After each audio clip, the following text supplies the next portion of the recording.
This podcast is proud to be part of the Talk Sport Fan Network. Talk Sport. Powered by fans. Ryan Reynolds here from Mint Mobile. With the price of just about everything going up during inflation, we thought we'd bring our prices down. So to help us, we brought in a reverse auctioneer, which is apparently a thing. Mint Mobile Unlimited Premium Wireless. How to get 30, 30, how to get 30, how to get 20, 20, 20, how to get 20, 20, how to get 15, 15, 15, 15, just $15 a month?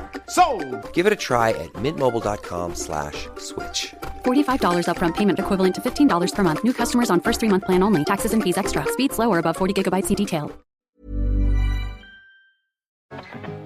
At BetMGM, we know how to put on a show. So we don't just do offers, we do golden offers like this. MGM Millions, our supersized jackpot where right now you could win over £21 million. Get ready for the golden era in online casino. BetMGM, it's showtime. Minimum 10p game stake. Terms and conditions apply. 18 plus. Please gamble responsibly. Yeah, that's me. Never change. What was it like back then playing in front of a full stadium and one thing or another? Oh, it was brilliant. Used to love it. Certainly getting my chance to play in the Premier League, that was the main goal as a kid. So yeah. I'll always be thankful to certainly Alex McLeish and Birmingham for giving me that opportunity. So yeah, it was brilliant. Loved it. As a player, right, you're on the pitch and you're playing and we bout out keep right on when it's coming from the corner. What does that actually feel like? Do you just sit there and just soak it in or what? I mean, that the second season more so, because obviously we had the cup run. I think I'll never forget that West Ham game. What a night. Well, when Carlton Cole scored, I thought, trouble. Yeah. But trouble. But correct me if I'm wrong, but Zigic come on in his second half. And I think you might be right. And I think they struggled with him a bit. They didn't know how to play him. And obviously we got the goal from Bowie, didn't we, off the corner? That was our screamer. And then obviously your header, which was great as well. And then obviously Craig, third time lucky when he hit the post twice, had didn't a couple before it, didn't he? Your mate's texting me, Ian. Oh, okay. What do you want, Ian? I'm working. Lady wife. So yeah, that West Ham semi-final was just an amazing night, wasn't it? For atmosphere, that's the best, I think. And the Villa game in the quarters was obviously good. Yeah. Got a bit naughty. Shame about all that. But it is one. So talk us through the day of the final then. So did you stay over in London the night before? Talk us through the Villa game, the West Ham game. And and then the final. There were three iconic games. So did you do much after we beat Villa? Was it celebrations or? Was it kind of like... a few of us went out into Solio actually. Did you manage to? What was what like? Sorry. With their dressing room, like. Well, did you manage to poke your head in? Didn't even hear. We have to walk past theirs to get to ours. Right. Okay. But we were just too buzzing, so loud. Yeah. Just brilliant. If that's even a sentence, but just it was to get through, and then like we said there, the West Ham game will just live with me forever. It was so up and down. First, because it was over two legs, wasn't it? It was over two. Yeah. The home fixture, but. Yeah, it was all right after. I mean, the away fixture, it was a bit of a nothing game, really. At West Ham, was it? 2-1 to them, yeah. But when Coley scored, he's a mate of mine, Coley, and good player, wasn't he? Good player. I thought, oh no, surely not. I just think the highs and lows of the whole second leg. To think, Christ, we're out here. Some goal as well, wasn't it? Yeah, brilliant goal. Great strike. Sloppy from us. It was from the throw-in, wasn't it? And he's just easily turned inside. When Coley scored, I thought, oh no, that's could be dream over. And then got in at half time, and I think we just knew we had certain players, myself, Kari, Bose, Fergie, Alex McLeish. I just think we. What did he say to you at half time? We don't talk a lot about word for word. I can't put my finger on it word for word, but something along the lines of, look, we've come this far and you're just throwing it away. And I don't think we played that badly. It was just there was no atmosphere from us, not the fans. And obviously when they scored, the fans kind of get lower, and it was just a weird feeling. And then second half, we were non-stop. Unbelievable performance second half. All half. Yeah. And there were some really good standout performances in that second half. And I just think, like the names I just mentioned there, I think they got us through that second half, if you know what I mean. And to come out victorious at the end of that, being 3-1 down, 45 minutes to turn it around, just it don't get no better than that. To take yourself to the final as well, it's just amazing. What part do we as fans play in that?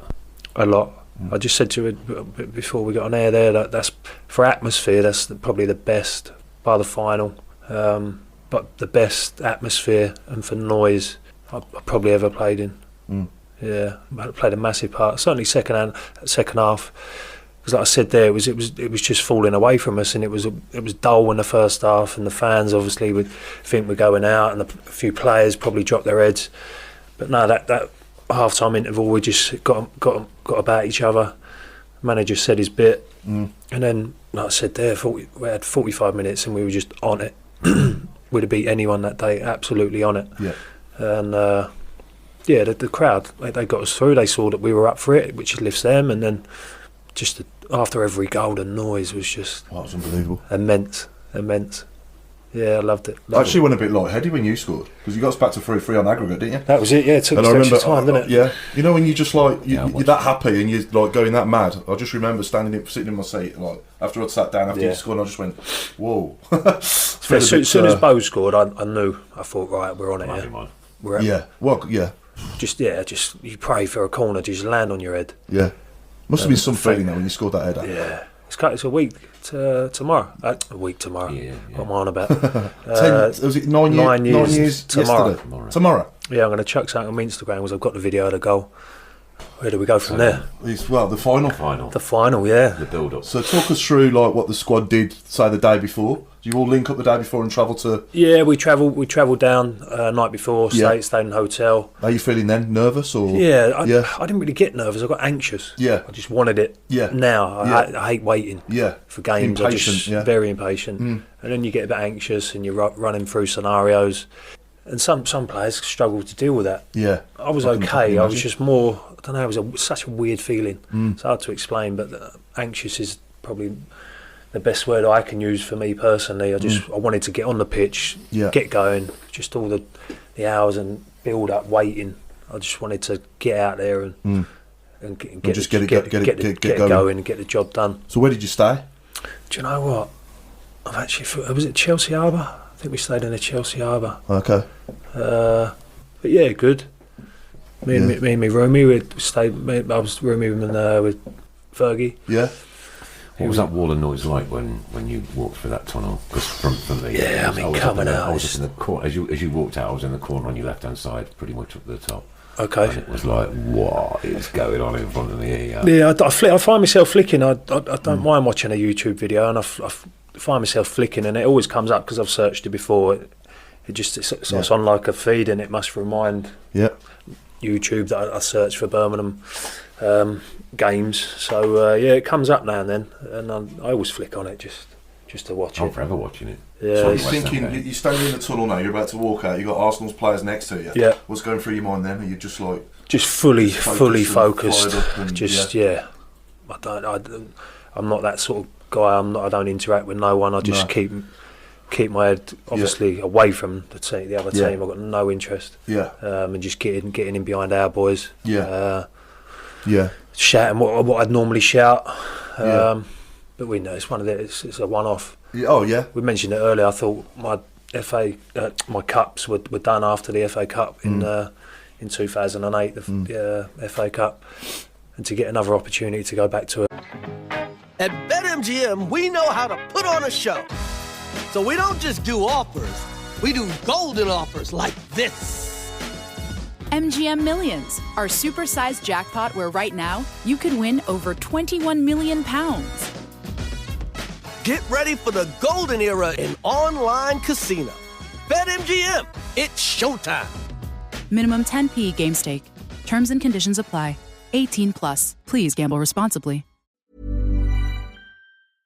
1-800-Flowers.com knows that a gift is never just a gift. A gift is an expression of everything you feel and helps to build more meaningful relationships. 1-800-Flowers takes the pressure off by helping you navigate life's important moments by making it simple to find the perfect gift. From flowers and cookies to cake and chocolate, 1-800-Flowers helps guide you in finding the right gift to say how you feel. To learn more, visit 1-800-Flowers.com/ACAST. That's 1-800-Flowers.com/ACAST. a big final. I weren't letting this one slip. Yeah, first time. Well, one thing sticks with me in that final as well, when Bowyer went through and he was clearly onside. Yeah, and he's brought down. It's a clear penalty. The goalkeeper should have got a red card, and they give offside. And he was like onside by about the width of this table, wasn't it? We would have been moaning about that if we hadn't gone on to win it. I always thought, but that's the thing. People always ask me that, and we were unlucky. Obviously, should have gone down to 10 men. I'm glad it stayed exactly the way it did. Yeah, because it might have changed the format of the game. Yeah, so I'm glad everything was what it was. Yeah. So there we are then. Okay, 1-0 to the Blues. Yeah, Zigic. And then 1-1 to Arsenal. What's that feeling like then? You 1-0 up for a good portion of the game. So you won the first flick on, didn't you? Yeah, I won the header and then Ziggy flicked it, yeah. Yeah. Who did you beat in the air, can you remember? Yes, it was. Because I can't. Come back to me. Yeah. It'll come. It would have been Koscielny. Okay, yeah. Yeah, Koscielny. Koscielny. And then Zigic just... So there we are, flicks it on. What's that feeling like? It was annoying, it was against the run of play. Yeah. And the gaffer actually had a go at me. About a minute before that, I think we'd had a free kick and it had gone too big, and then I'd run out to go and get it from the byline, and they'd flicked it and it was going out for a throw, and I kept it in. Made a pass, and then another pass got made and we give it away. So we were sort of, everyone was sprinting back. Because he was probably right, the gaffer, to be fair. But I had so much time, and I just thought, well, we'll keep them up there rather than just getting at half time. I agree. Now looking after it afterwards, I kind of agree. Should have probably just killed the half, but no, they ended up bloody scoring from that, didn't they? So because Will shot the crossbar, didn't he, just before? Yeah, that was it. And then Arshavin's gone down the right, hasn't he, and cut it back, and then Van Persie's just poor header from Fergie. I think he headed it when it rattled the bar. And he sort of flicked it straight down to them, and I'll give him a bit of a roasting for that, better header. But it was a weird one because I didn't think they deserved to sort of go in at. No, we were by far the better team. But having said that, they didn't win it, so no. That's the main thing. Yeah, but I have arguments with loads of people. They say, "Oh, how did you beat them?" I said, hang about. I've watched it back, and I'm not a deluded person. No. If it was a snatch and grab, I'd say that. Yeah. But no, I think we fully deserved to win it. Yeah. Fully deserved to win the West Ham game. Fully deserved to win the Villa game. Well, over 2 legs, to win the final. The final, I believe we were, not going to say by far the better team, but we deserved to win that game. Yeah. Then Obafemi puts that ball in off the goalkeeper. We never get looked like that. No. With Birmingham City, we don't. I was waiting for it to be disallowed because I just went none. Yeah. And I was waiting for the ref to signal for a foul on the keeper. Anything. I was just like, that don't happen to us, like you say. And weird. It was like an out-of-body experience in the stands. Was it on the field? It was. I didn't know what to do. I mean, I'll love Szczesny and Koscielny for the rest of my life. And we have got on the clock.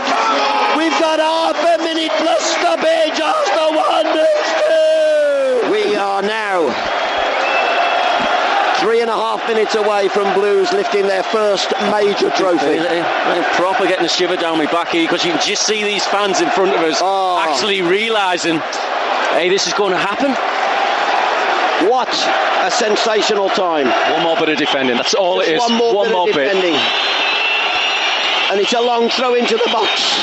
Headed away by Carr. It's headed away brilliantly by Ferguson. It's put back in. Yes! Yes! Birmingham City have won the Carling Cup. They won their first major trophy in 136 years. And they've made me the happiest man on the planet. I can't believe it. The players and the subs are going mental. The fans, the coaches, they've gone to the Blues fans who've gone absolutely wild to my right-hand side.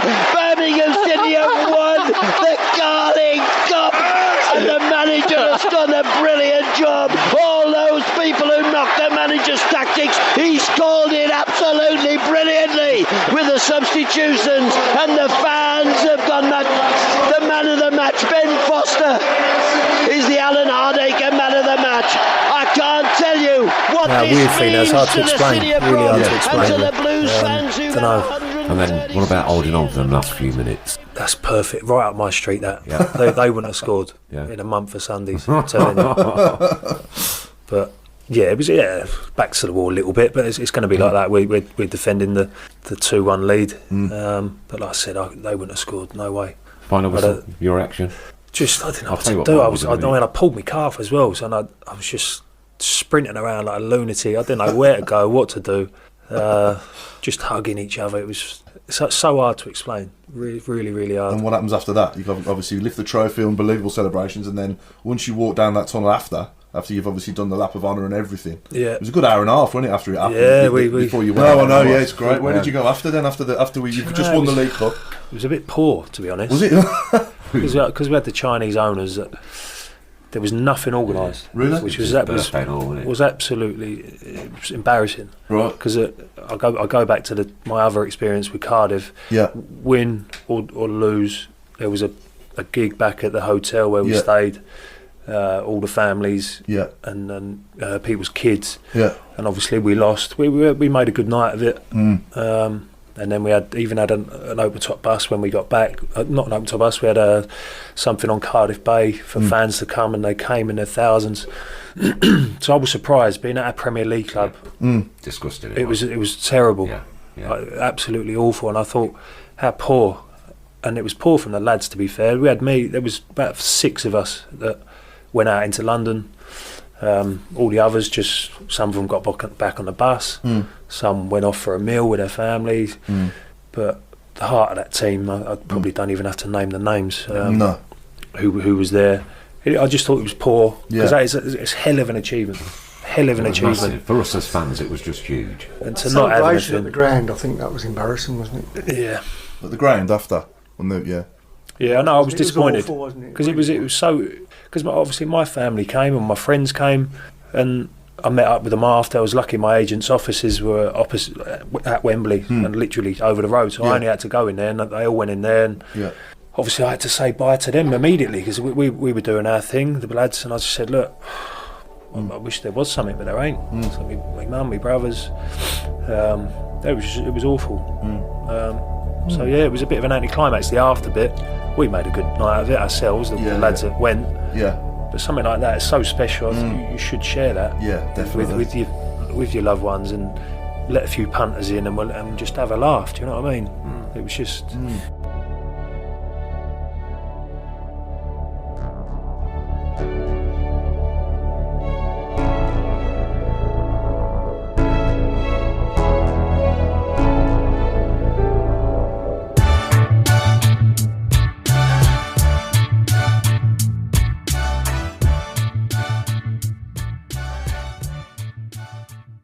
We're BetMGM Sports and Casino. We know things aren't always golden. That's why we offer you the tools to keep your place safe.